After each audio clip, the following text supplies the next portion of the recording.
మనకు వస్తున్న ఇష్యూ ఏంటంటే ఇసుకాసురులు రెచ్చిపోతున్నట్టుగా తెలుస్తోంది. అంటే మహారాష్ట్ర ఏదైతే ఉందో మహారాష్ట్ర నుంచి నిజామాబాద్ దగ్గర మంజీరా నది నుంచి ఇసుకను అడ్డగోలుగా తీసుకెళ్తున్న సంఘటనలు మనం చూస్తున్నాం. టిప్పర్లతోటి ట్రాక్టర్లతోటి రెయింబగుళ్లు కూడా ఇసుకని తరలించే కార్యక్రమం అయితే అక్కడ చేస్తున్నట్టుగా ఉంది. ప్రజలంతా దీని మీద ఆగ్రహంగా ఉన్నారు. కలెక్టర్ కి ఒక మెమాండం కూడా ఇచ్చారు. దీనికి సంబంధించి ఈ నిర్లక్ష్య వైఖరిని ఆపజేయండి అని చెప్పేసి. అయినా సరే అక్కడ ఇసుక మాఫియా అనేది అడ్డగోలుగా నడుస్తున్నట్టుగానే ఉంది. దీనిపై అప్డేట్స్ ఏంటి?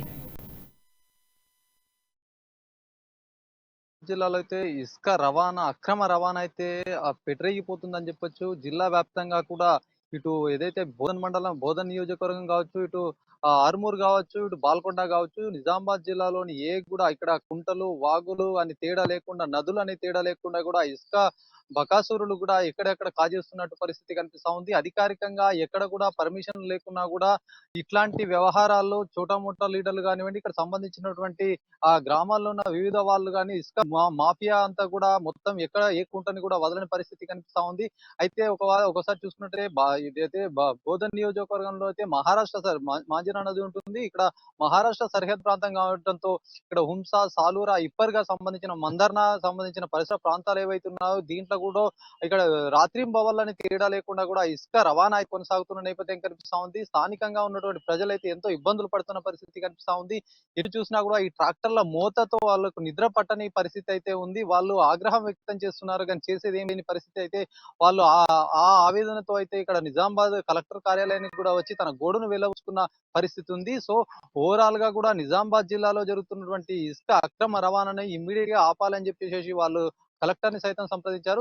స్థానికంగా ఉన్నటువంటి ఇక్కడ రెవెన్యూ సిబ్బంది గాని అధికారులు గాని చూసి చూడనట్టుగా వ్యవహరిస్తుండడంతో ఇది ఆ రోజు రోజుకి పెరుగుతున్న నేపథ్యం కనిపిస్తా ఉంది. ఒకవేళ ఏదైతే అధికారికంగా ఒకసారి చూసుకున్నట్టయితే అభివృద్ధి పథకాల పేరిట అయితే కొన్ని ఏరియాలలో ఇట్లాంటి డబుల్ బెడ్రూమ్ కానివ్వండి, ఇంకా కొన్ని అభివృద్ధి పథకాల పేరిట అయితే పర్మిషన్లు తాత్కాలికంగా పర్మిషన్లు ఇచ్చినప్పటికీ కూడా అవన్నీ కూడా తుంగలో తొక్కి అక్రమంగా అయితే బయటకు వెళ్తున్న నేపథ్యం కనిపిస్తా ఉంది. ముఖ్యంగా చూసుకున్నట్టయితే ఇటు ఖండ్గం సిద్ధాపూర్ ప్రజలైతే వాళ్ళకు రాత్రి ఒక ఏదైతే ఆ బుల్డోజర్ సంబంధించినటువంటి పొక్లైనర్ తో అయితే తీసుకొచ్చి జేసీబీలతో తవ్వి ఒక దగ్గర డంపు చేసుకొని అవన్నీ కూడా రాత్రి కూడా ఇట్లాంటి ఇసుక రవాణాని అక్రమంగా తీసుకెళ్తున్న సందర్భంలో కూడా గ్రామవాసులు కూడా ఇక్కడ ఉన్నటువంటి ఖండ్గం సిద్ధాపూర్ ప్రజలు కూడా ఇబ్బందులు పడుతున్న పరిస్థితి కనిపిస్తా ఉంది. అధికారులకు ఎన్నిసార్లు వినిపించినా కూడా చూసి చూడనట్టుగా వ్యవహరిస్తున్నారని చెప్పి కూడా వాళ్ళు చెప్తున్న పరిస్థితి కనిపిస్తా ఉంది. ఓవరాల్ గా కూడా ఏదైతే వాల్టా చట్టం ఉంటుందో వాల్టా చట్టం మొత్తం తుంగల తొక్కి అయితే నడిచిన పరిస్థితి కనిపిస్తా ఉంది. అయితే వాల్టా చట్టాన్ని ఒకసారి చూసుకున్నట్టయితే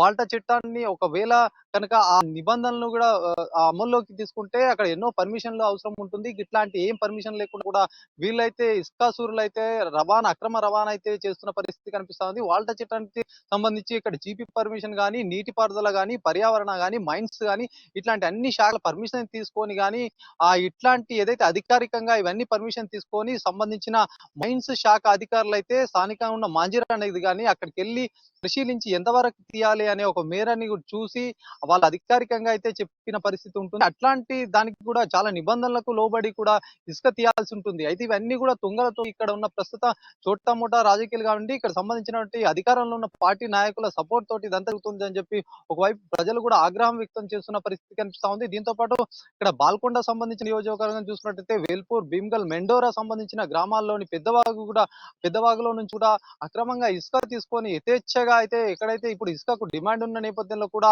వాళ్ళంతా